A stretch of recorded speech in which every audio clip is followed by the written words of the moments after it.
అని అంటే కూడా బలవంతంగా నాకు ఆనాడు ఆ పదవి కట్టబెట్టి నన్ను జిల్లా అధ్యక్షుడిగా చేసినారు 85లో.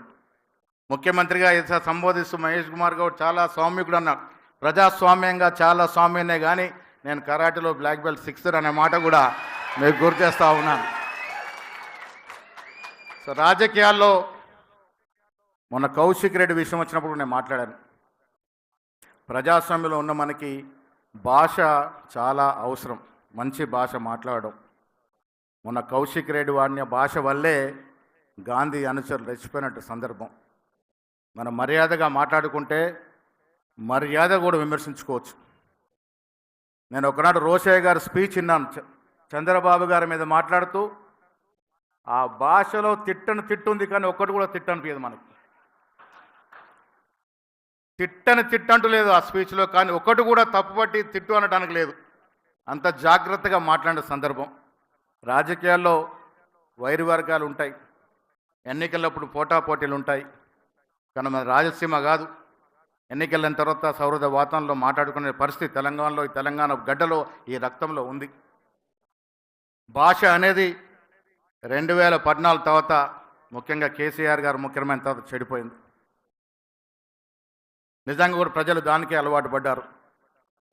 పిసిసి అధ్యక్షుడిగా రేవంత్ రెడ్డి ఉన్నప్పుడు మనం కొంత సౌమ్యంగా ఉంటే బాగుంటుందేమన్నప్పుడు, లేదన్నా దెబ్బకు దెబ్బ మాట్లాడాలంటే అదే భాష మాట్లాడాలి అనేటువంటి మాట రేవంత్ రెడ్డి గారు ఆ భాష ఎంచుకున్నారు. కాబట్టే ఇవాళ ధీటుకు ధీటుగా జవాబు చెప్పగలిగినాం, మనం అధికారంలోకి రాగలిగినాం.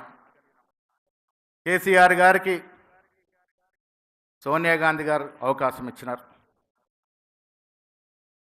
తెలంగాణ సోనియా గాంధీ గారు లేకుండా తెలంగాణ వచ్చేదే కాదు, కేసీఆర్ గారు ముఖ్యమంత్రి అయ్యేదే కాదు. కాంగ్రెస్ పార్టీలో ఉన్నటువంటి మహత్వం ఆనాడు తెలంగాణ ప్రజల యొక్క ఆకాంక్షలు గుర్తించి సోనియా గాంధీ గారు తెలంగాణ ఇచ్చినారు. ఇవాళ కార్యకర్తగా నేను 40 ఏళ్ళ జీవితంలో ఎన్నో అడుగుదొడుగులు. ఎన్నేళ్ళకి సోనియా గాంధీ గారు, మల్లికార్జున్ ఖర్గే గారు,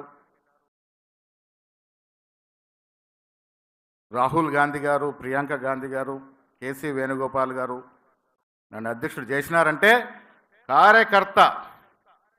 భగవద్గీతలో శ్రీకృష్ణుడు ఒక మాట అంటాడు, నీ పని నువ్వు అంతర్గత శుద్ధితో చేసుకుంటూ ఉండు, ఫలితం దానంతట అదే నీ చెంతకు చేరుతుంది అని. నిజంగా కూడా నేను ఎప్పుడు పీసీ అధ్యక్షుడు అవుతానని అనుకోలేదు. రేవంత్ రెడ్డి గారు పదే పదే అంటూ ఉంటారు, జాగ్రత్తగా చెయ్యన్న, నా తర్వాత పార్టీని నడపాల్సి వస్తుందని. నేను ఊరికే అంటా ఉన్నారులే అనుకునేవాడిని. కానీ నా స్థాయికి పీసీసీ అధ్యక్షుడు అవుతానని ఏనాడు కూడా ఊహించలేదు. శామ్ పిట్రోడా గారు మొన్న అమెరికా నుంచి ఫోన్ చేసినారు.